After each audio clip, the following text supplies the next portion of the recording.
যে আমরা এই সমস্ত অব্যবস্থাপনার বিরুদ্ধে দাঁড়িয়েছি, দাঁড়িয়ে থাকবো, চলতে থাকবো, থামবো না ইনশাআল্লাহ, যতক্ষণ পর্যন্ত সমাজ থেকে এগুলা দূর না হবে। এখন যারা অপকর্মের সাথে অথবা অনিয়মের সাথে জড়িত, তারা আবার চিন্তিত হওয়ার কোনো কারণ নাই। তাদের জন্য সুসংবাদ, তারা অন্যায় পথে টাকা রুজি করে মানসিক যন্ত্রণায় ভোগেন। আল্লাহ তাআলা হালাল পথে যখন তাদের রুজির রাস্তা প্রশস্ত করে দিবেন, তখন মানসিক প্রশান্তিতে তারা থাকবেন ইনশাআল্লাহ। তারা সম্মান নিয়ে থাকবেন। রাষ্ট্রের বড় দায়িত্বে বসেও যদি একজন অন্যায় অপরাধ করে, ঘুষ খায়, দুর্নীতি করে, তার জীবনে কোনো শান্তি নাই, সম্মান নাই। এমনকি যদি সুপ্রিম কোর্টের অ্যাপিলেট ডিভিশনের বিচারপতি হন এবং তিনি তার বিবেকের বিপক্ষে কাজ করেন, তার শিক্ষার বিপক্ষে কাজ করেন, তারও কোনো শান্তি নাই। এই 5 তারিখের পরে আমরা এমন একজন বিচারপতিকে কলা পাতায় জঙ্গলের মধ্যে আবিষ্কার করে নাই জনগণ।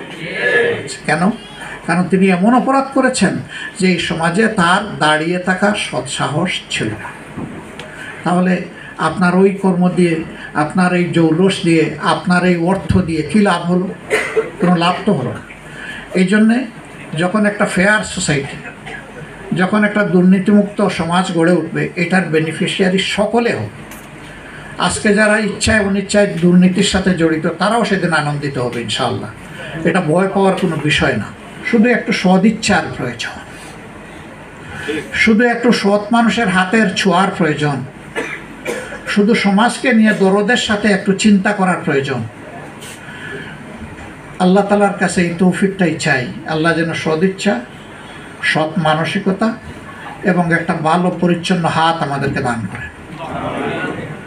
আমরা যেন নিজেকে দেখার আগে মানুষের প্রয়োজনটাকে দেখতে পারি, এই তৌফিক যেন আল্লাহ আমাদেরকে দান করেন ইনশাআল্লাহ। আমি কথা দিচ্ছি, শুধু আপনারা না, সমাজের বিভিন্ন শ্রেণী এবং পেশার যারা আছেন, আল্লাহ পাকের ইচ্ছায় এবং আপনাদের ভালোবাসায়, এদেশের জনগণের ভালোবাসায় এ দায়িত্ব যদি আমাদের উপরে আসে রাষ্ট্র পরিচালনার, আমরা গুরুত্বপূর্ণ কাজগুলোতে হাত দেওয়ার আগে অবশ্যই সংশ্লিষ্ট অংশীজনদের সাথে আগে বসবো, তাদের মুখ থেকে বাস্তবধর্মী কথাগুলো শুনবো, সেগুলাকে আমলে নিব, তারপরে অগ্রাধিকার ভিত্তিতে ইনশাআল্লাহ কোনটার পর কোনটা হবে সেটা আপনাদেরকে জানিয়েই করা হবে ইনশাআল্লাহ। জনগণকে অন্ধকারে রেখে আমরা কিছুই করব না।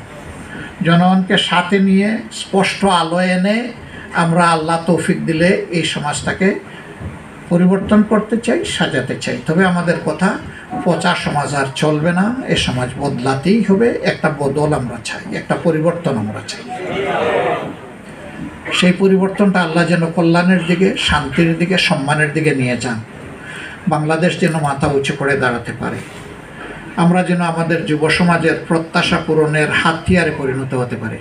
যেই সমাজে ইনসাফ থাকবে, যেই সমাজ কুরআনী সমাধানের মাধ্যমে চলবে, যেই সমাজে মানুষ মানুষকে সম্মান করবে, ভালোবাসবে, এরকম একটা দরদি সমাজ, মানবিক সমাজ আল্লাহ যেন আমাদেরকে গড়ার তৌফিক দান করেন।